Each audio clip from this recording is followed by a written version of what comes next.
សួស្តីបងប្អូនទាំងអស់គ្នាថ្ងៃនេះយើងមកដឹងអំពីព័ត៌មានដែលកំពុងជះឥទ្ធិពលលើតម្លៃមាសសម្រាប់ថ្ងៃទី19ខែសីហាឆ្នាំ2026តម្លៃមាសអន្តរជាតិឥឡូវនេះស្មើ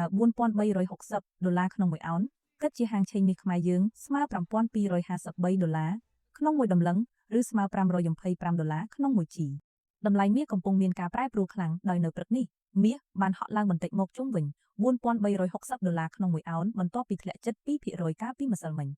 កត្តាសំខាន់ដែលទីផ្សារកំពុងតាមដានគឺការប្រជុំរបស់ធនាគារកណ្ដាលអាមេរិកដែលអាចបង្ហាញទិសដៅអត្រាការប្រាក់នៅខែកញ្ញាខាងមុខនេះការធ្លាក់ចុះតម្លៃរបស់ទិន្នផលរដ្ឋធនាគារសហរដ្ឋអាមេរិកបានជួយគាំទ្រតម្លៃមាសប៉ុន្តែទិន្នផលនៅតែខ្ពស់ដែលជាកត្តាសម្ពាធលើតម្លៃមាសឲ្យធ្លាក់ចុះជាមួយគ្នានេះភាពតានតឹងរវាងអាមេរិកនិងអ៊ីរ៉ង់អំពីបញ្ហាច្រកសមុទ្រ Hormuz បានជំរុញតម្លៃប្រេងឡើងខ្ពស់ដែលអាចបង្កើនការព្រួយបារម្ភអំពីអតិផរណាកើនឡើងនិងធ្វើឲ្យធនាគារកណ្ដាលអាមេរិករក្សាគោលនយោបាយរូបិយវត្ថុតឹងរ៉ឹងជាងមុន